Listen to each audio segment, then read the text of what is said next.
सो hello दोस्तों, welcome to my YouTube channel. स्वागत है आपका हमारे यूट्यूब चैनल पर। आज की वीडियो वाकई बड़ी कमाल की वीडियो होने वाली है। पिछली वीडियो में इसमें हमने बताया था फाइल हैंडलिंग के बारे में।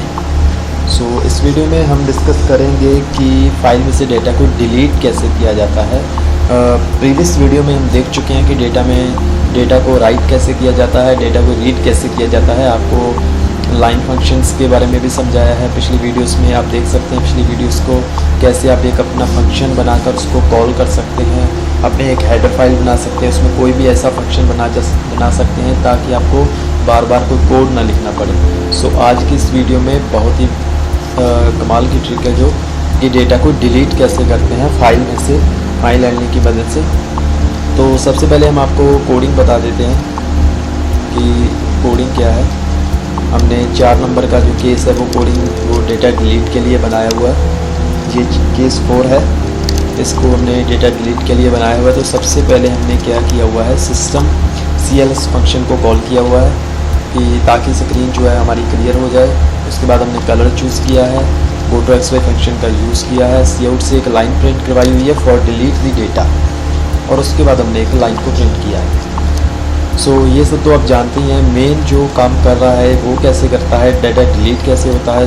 देखिए, सबसे पहले हमने क्या किया है, एक लाइन प्रिंट किया, enter the roll number for delete to data, कि आपको कौन सा डेटा डिलीट करना है उसका रोल नंबर एंटर कीजिए। हमने सपोज़ कीजिए हमने स्टूडेंट्स का डेटा है जो एंटर किया है, तो हमने उसको डेटा में से रोल नंबर जो है हम एंटर करेंगे तो वो हमें पहले शो करेगा डेटा। तो कैसे होगा शो, सबसे पहले हमने लाइन प्रिंट की, उसके बाद हमने सीन से, हम C++ में कोडिंग कर रहे हैं तो हमने सीन में से एक वैल्यू एंटर की, डी रोल नंबर में जो वैल्यू है वो स्टोर हो जाएगी। हम जो रोल नंबर एंटर करेंगे वो डी रोल नंबर में स्टोर हो जाएगा। उसके बाद जो हमने फाइल बनाई हुई है, वो जिस फाइल में हमने अपना डेटा रखा हुआ है, पूरा डेटा, वो फाइल ओपन होगी। DT1 उसका नेम है, शॉर्ट नेम उसका नेम DT है, DT1 is equal to F open, और उसके बाद हमने फाइल का नेम दिया है data.txt, और उसको हमने ओपन किया है रीड मोड में। रीड मोड में ओपन करने के बाद हमने एक वाइल लूप लगाई है। वाइल लूप में fread फंक्शन काम कर रहा है। आपको पहले भी बता दिया है कि fread फंक्शन क्या करता है, एड्रेस ऑफ स्टू, मतलब जो स्ट्रक्चर है जिसमें पूरा डेटा है उसको पूरे को वो रीड करेगा नल करैक्टर तक, जब तक कि नल करैक्टर ना आ जाए। फाइल में से डेटा रीड हो रहा है, और इसमें हमने कंडीशन लगाई है कि जेकर, इफ़ का मतलब है जेकर, अगर डी रोल नंबर जो हमने रोल नंबर एंटर किया हुआ है वो इक्वल है stu डॉट रोल नंबर के साथ, मतलब कि जो stu डॉट रोल नंबर में रोल नंबर स्टोर हुए हुए हैं पहले से, उसके अगर इक्वल है तो क्या करे, जितना भी डेटा है हमारा वो पूरा डेटा प्रिंट कर दे। तो और उसके बाद क्या होगा, लाइन फंक्शन कॉल करेगा। जब लाइन फंक्शन काम करेगा, मेन हमारा यहाँ पर काम कर रहा है fread। हम प्रीवियस वीडियो में भी हम बता चुके हैं कि डेटा को रीड कैसे करते हैं।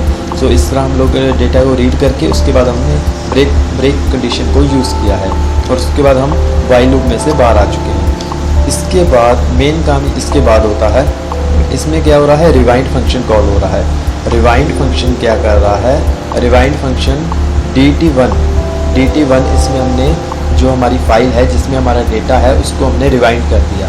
ठीक है, रिवाइंड फंक्शन कॉल हो गया। उसके बाद हमारी दूसरी फाइल, हमने 2 फाइल्स को यूज़ किया है डेटा को डिलीट करने के लिए। इसका मतलब ये है कि हम डेटा को एक्सट्रीमली डिलीट नहीं कर रहे हैं, हम डेटा को एक फाइल से दूसरी फाइल में पहुंचा रहे हैं ताकि हमें ऐसा शो हो कि डेटा डिलीट हो चुका है। एक्चुअली हो क्या रहा है, दूसरी फाइल ओपन होगी राइट मोड में, data2.txt, जिसका हमने शॉर्ट नेम दिया है DT2। पहली वाली फाइल का हमने नाम दिया था DT1, इसका हमने नाम दिया है DT2। और उसके बाद वाइल फंक्शन, सेम वही फंक्शन चलेगा, फाइल रीड होगी। पर इस बार जो फाइल ओपन हुई है वो राइट मोड में ओपन हुआ है, आप यहाँ पे देख सकते हैं राइट मोड में।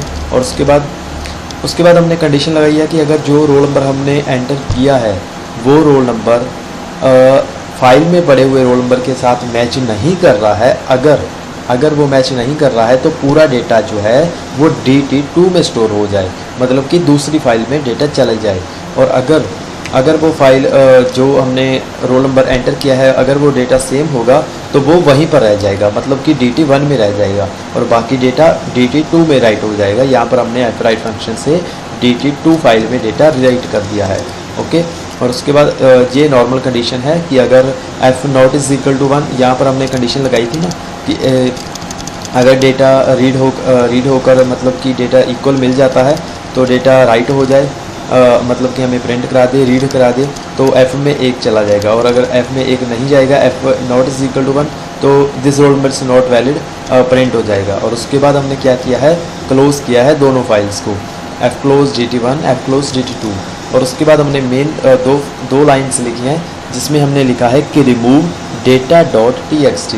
इसका मतलब ये है कि जो हमने पहली कंडीशन लगाई थी कि जो हमारा डेटा है वो अगर मैच नहीं कर रहा है तो वो दूसरी फाइल में चला जाएगा, और जो उस फाइल में रह जाएगा वो डेटा डिलीट हो जाए, मतलब कि वो फाइल डिलीट हो जाए और रीनेम हो जाए। किस में रीनेम हो जाए, data2.txt, data.txt में से data2.txt में रीनेम हो जाए और रिमूव क्या हो जाए, पहले वाला डेटा।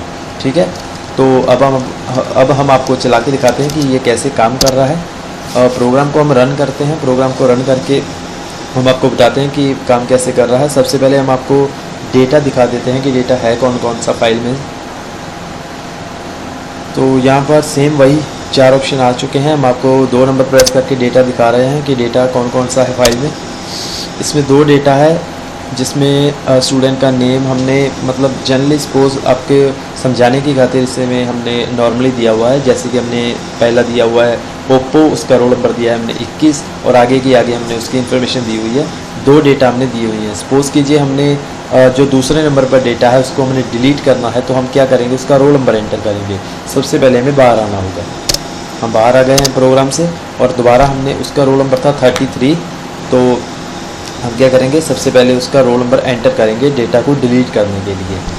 सो प्रोग्राम को हमने दोबारा रन किया, 4 ऑप्शन को हमने सिलेक्ट किया, एंटर किया। ये कह रहा है कि रोल नंबर एंटर कीजिए, तो हमने 33 को एंटर किया और हमने एंटर दबाया। जैसे ही हमने एंटर दबाया इसने शो कर दिया है कि ये डेटा है और ये डेटा आपने डिलीट कर दिया है। और एंटर करेंगे जी, अगर हम चेक करेंगे कि हमारा डेटा जो है वो डिलीट हो चुका है, मतलब कि एक फ़ाइल से दूसरी फाइल में जा चुका है कि नहीं जा चुका है, सो आप देख सकते हैं कि डेटा जो है हम चेक करके बताते हैं आपको 2 नंबर चूज़ करके। तो देखिए आप यहाँ पर एक ही डेटा बचा हुआ है ओप्पो नाम का, मतलब कि जो दूसरा डेटा है वो दूसरी फाइल में चला गया है और वो फाइल रिमूव हो चुकी है। सो इस तरह जो डेटा